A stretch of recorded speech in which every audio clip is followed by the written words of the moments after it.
2020-2021 due to the COVID-19 pandemic.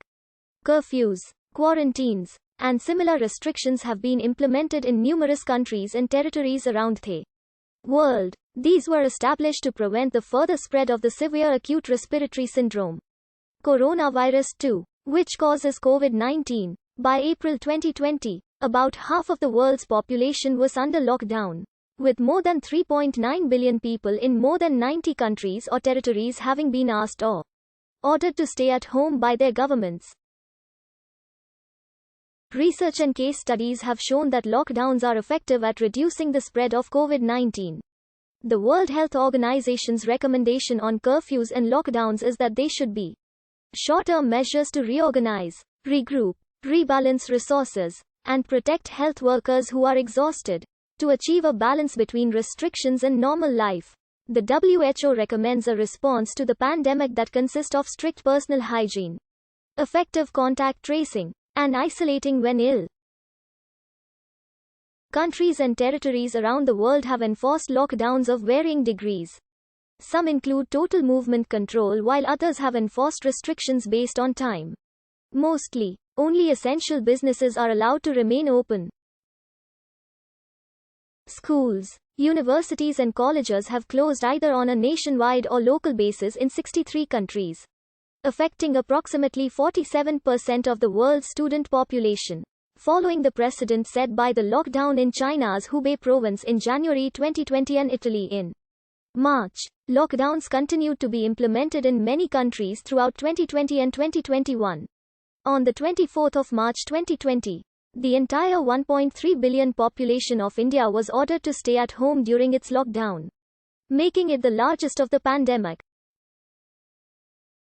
Lockdowns have been met with opposition and protests in some territories.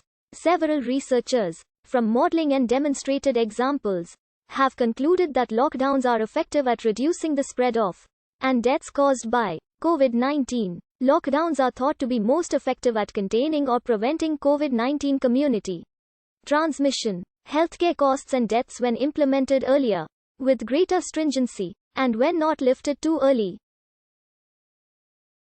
A study investigating the spread based on studies of the most common symptoms such as loss of taste and smell in France, Italy and the UK showed a marked decrease in new symptoms just a few days after the start of confinement on the countries with the strongest lockdowns. Modeling on the United States pandemic suggested the pandemic would have been almost completely suppressed from significantly taking off if the lockdown measures were implemented 2 weeks earlier, and that the second wave would have been less severe had the lockdown lasted another 2 weeks. The stringent lockdown in Hubei in early 2020 proved effective at controlling the COVID-19 outbreak in China.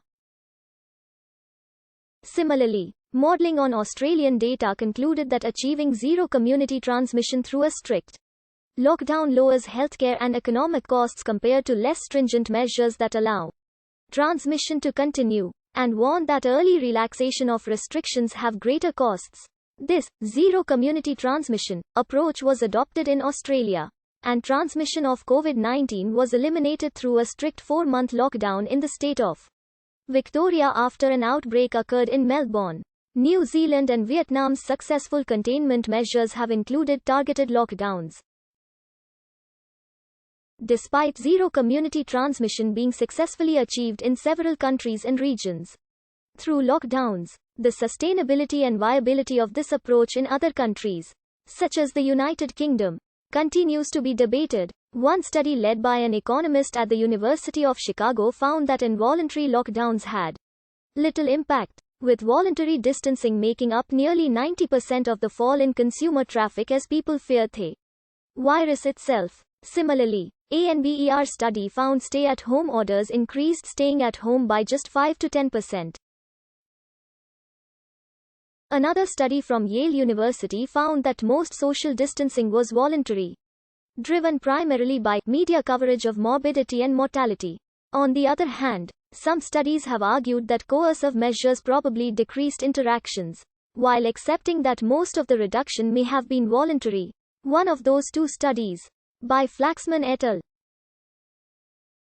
has been criticized, among other things, for having a country-specific adjustment factor.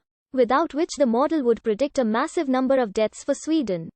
One widely cited economic simulation asserting that shelter-in-place orders reduced total cases threefold, however, held voluntary distancing constant. Another study found a 30% difference among border counties where stay-at-home orders were imposed. Another study that compared the impact of less restrictive interventions on the spread of COVID-19 in Sweden and South Korea. With mandatory stay-at-home